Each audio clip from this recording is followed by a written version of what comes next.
Eu tenho a ideia, eu prefiro falar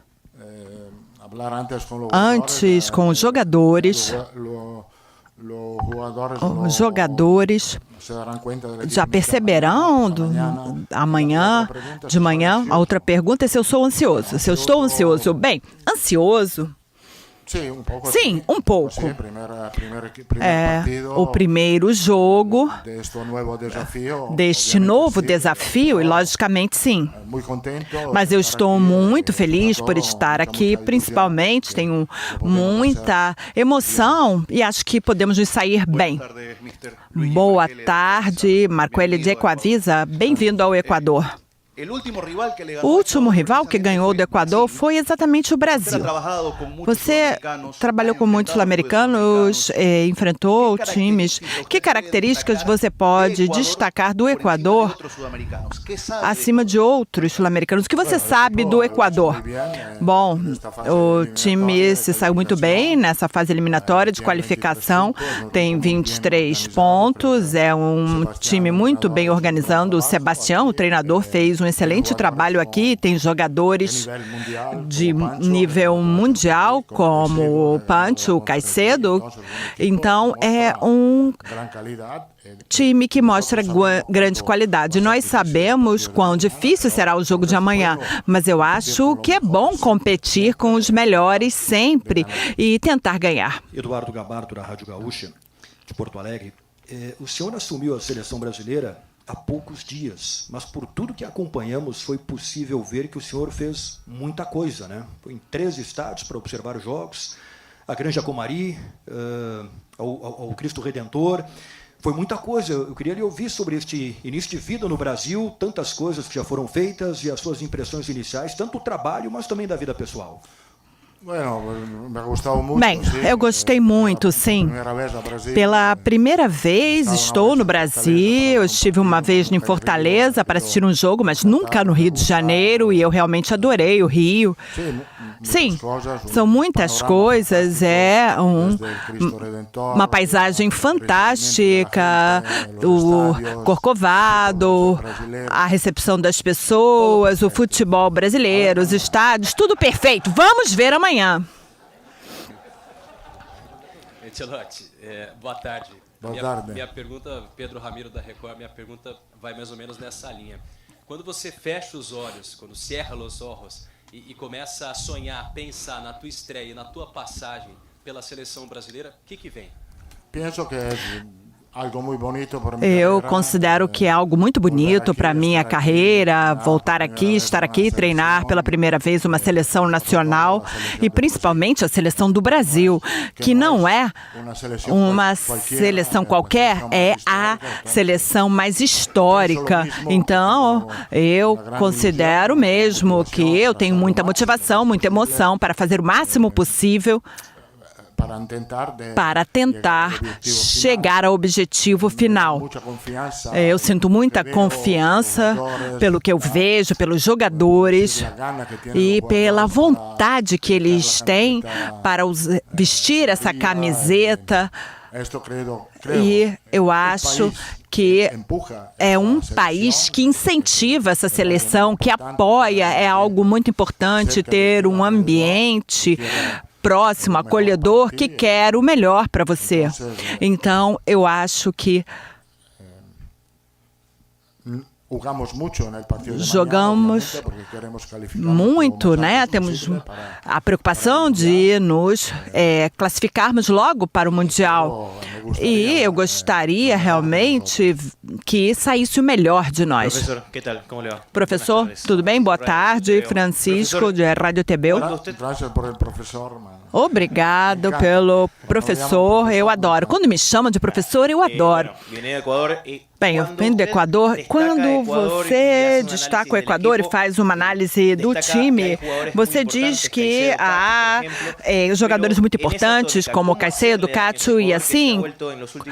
Como enfrentar esse Equador que nos últimos anos se tornou muito forte no meio-campo e na defesa? Sim, é um time muito bem organizado em termos defensivos.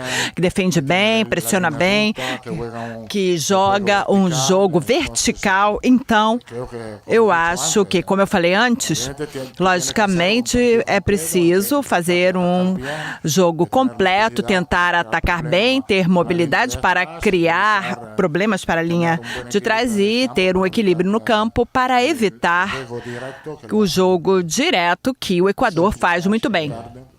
Boa sorte nesse início de trabalho.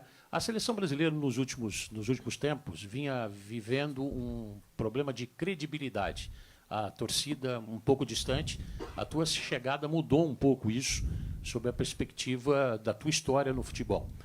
O Danilo, jogador hoje do Flamengo, lateral, que foi capitão da seleção, hoje disse na TV Romário que ele enxerga a seleção brasileira uma bagunça, que deve melhorar com o Ancelotti, mas que não ganha a próxima Copa do Mundo, segundo ele. Seleção, uma bagunça. Ele até nessa entrevista com o Romário, ex-jogador, campeão do mundo, dizia, vai ser um peso muito grande. Como é que você enxerga um tipo de declaração como essa? E a gente percebe também uma mudança de astral da torcida em relação à sua chegada no Brasil. Bueno, pelo visto, durante estes dias em que eu passei um tempo com a CBF, com a seleção, a equipe é uma estrutura muito bem organizada, não falta nada. Temos tudo o que queremos, eu tenho total autonomia. E eu considero que temos todas as ferramentas para fazer um bom trabalho. A verdade é que nos últimos jogos da seleção nacional pode ser que é normal que a torcida não esteja contente, porque perder contra a Argentina, como perderam, não foi bom para a torcida, mas temos que olhar para frente com vontade e com ilusão, porque tudo o que desejamos é que a Seleção Nacional do Brasil seja protagonista na próxima Copa do Mundo. Diego Bacarizo, de Olomar Deportes. Bem-vindo ao meu país, ao Equador. Sendo a sua primeira vez aqui, justamente aqui no Equador, e sabendo que o Equador não vai jogar na altura, como você analisa esse jogo? Vocês, quando viram que o jogador não jogaria em altura, acha que a altura para o Brasil, na verdade, é uma ameaça? Eu digo pela experiência nacional, já joguei em altura e sim, é um problema. Pessoalmente, eu tive problemas.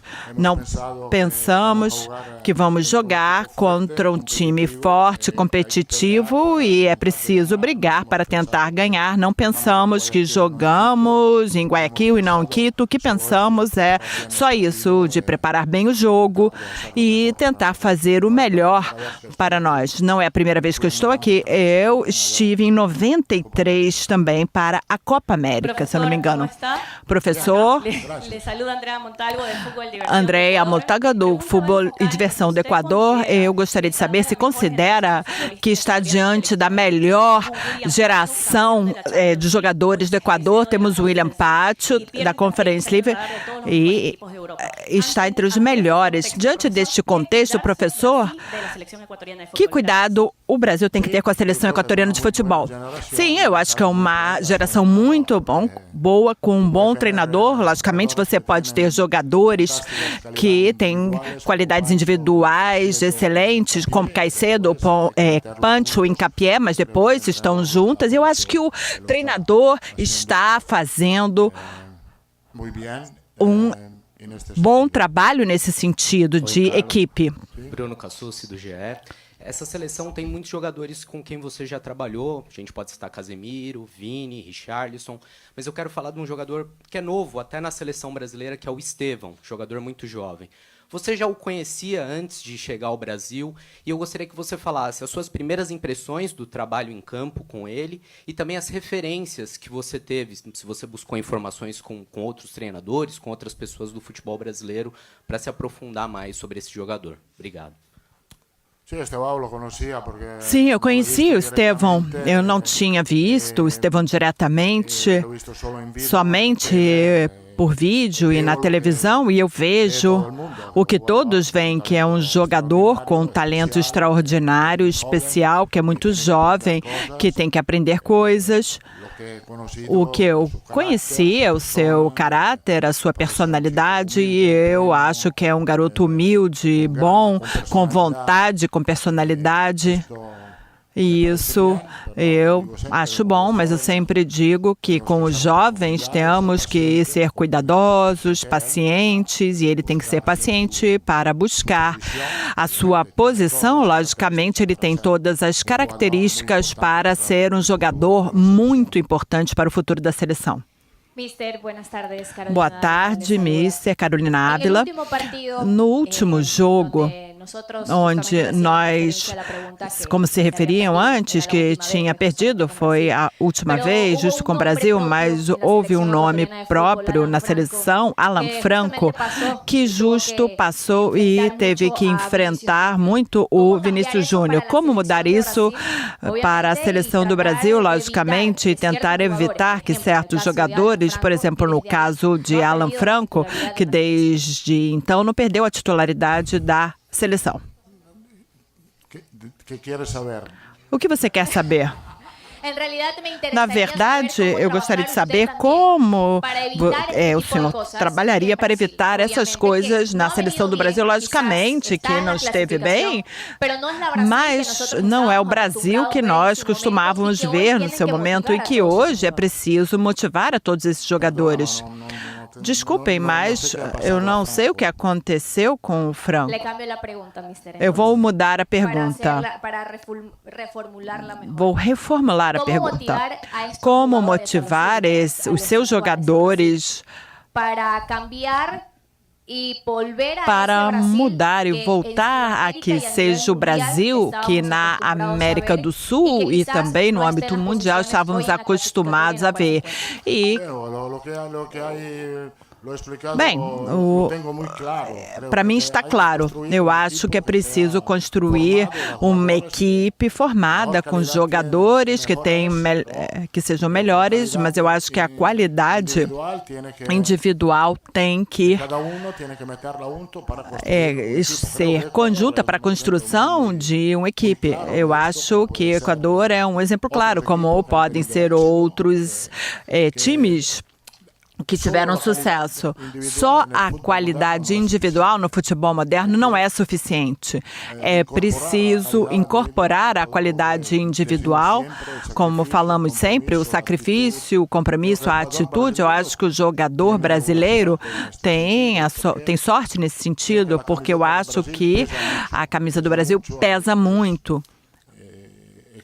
E eu acho que tem que ser um grande orgulho para eles usá-la, porque foi usada pelos melhores jogadores do mundo e principalmente o melhor de todos, Pelé.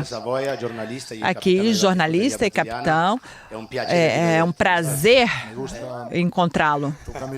Eu gosto da sua camiseta. Eu não sei se contaram a você que